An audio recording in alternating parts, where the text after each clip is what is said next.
I'm 89 years old, and I need to tell you about a lunchbox. This lunchbox right here. I carried it to work every day for 40 years, 1963 to 2003. 40 years at the same factory in Terre Haute, Indiana. Same shift, same parking spot, same lunchbox. And every single morning for those 40 years, my wife Ruth woke up before me and packed my lunch and slipped a small handwritten note inside. Every single day. A folded piece of paper tucked between the sandwich and the apple. And for 40 years, I pulled that note out and I set it aside and I ate my lunch and I threw the note away. I never read one. Not one. In 40 years. I need you to sit with that for a moment because I've been sitting with it for 9 years and it still makes me sick to my stomach. 40 years of notes. 40 years of my wife waking up in the dark, standing at this counter in her bathrobe, writing something to me on a little piece of paper, folding it carefully, and placing it inside my lunch like a prayer she was sending with me into the world. And I treated each one like a napkin. Something in the way. Something between me and my ham sandwich. Ruth and I got married in 1961. I was 26, she was 23. She was the prettiest girl I'd ever seen. Dark hair, brown eyes, a laugh that sounded like bells. I know that's a thing people say, but I mean it. Her laugh actually sounded like bells. Small ones, like wind chimes on a porch. I love that laugh. I spent 60 years trying to hear it, and not enough time making sure it happened. Ruth was a words person. She read books constantly. She wrote letters to everyone, her sister, her mother, friends from school she hadn't seen in 30 years. She believed words mattered. She believed that saying something made it real. And I was the opposite. I grew up in a house where men didn't talk about feelings. My father showed love by fixing the car and keeping the furnace running. He never once told my mother he loved her in front of us kids. But we knew he did because the car always started and the house was always warm. That's what I thought love looked like. Maintenance. So when Ruth started putting notes in my lunch, I didn't understand it.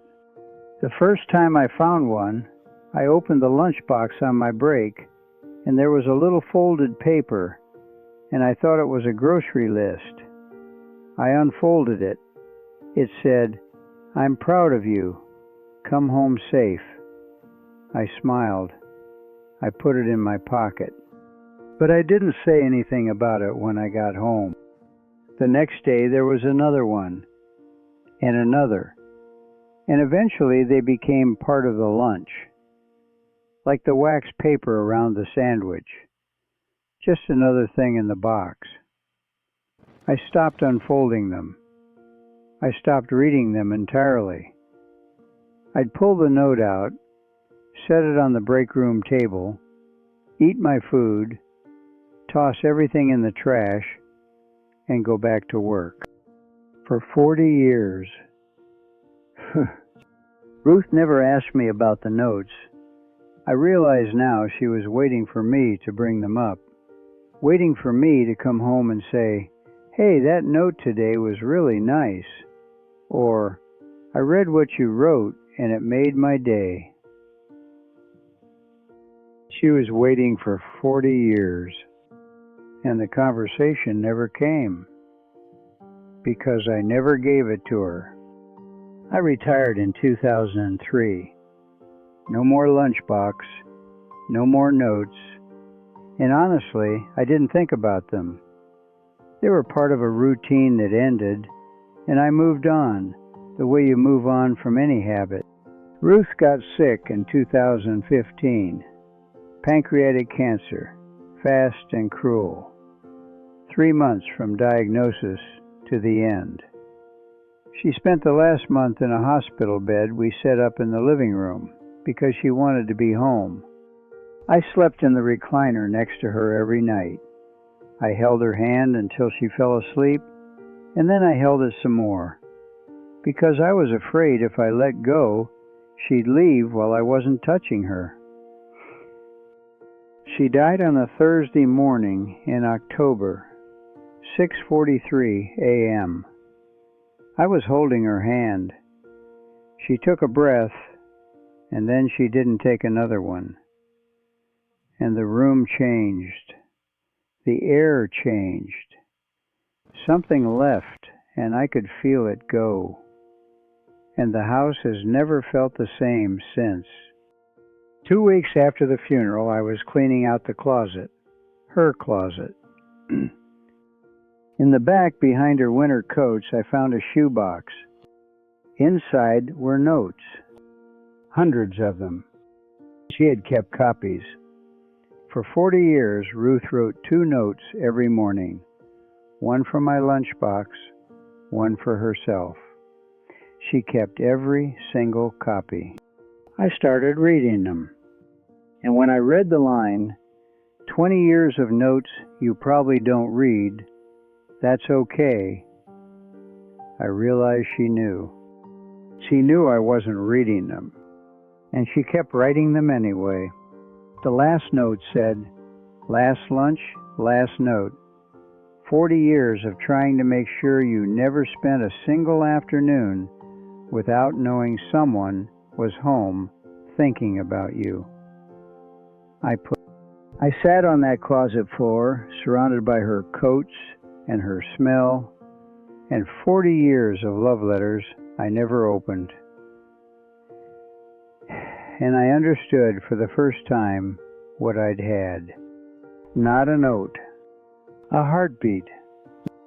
A tiny paper heartbeat she sent with me every morning to say, "You are not alone." I keep the shoebox on her side of the bed now.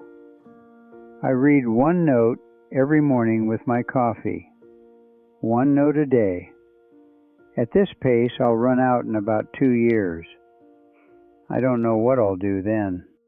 For everyone listening, if someone in your life is sending you signals, notes, texts, a touch on the shoulder, a meal they made with care, a question about your day that you answer with 1 word and a grunt, stop. Stop right now. Look at what's being handed to you. It might look like a napkin. It might look ordinary and easy to ignore, but it's not. It's a heartbeat on paper, and you don't know how many are left in the box. Read the note,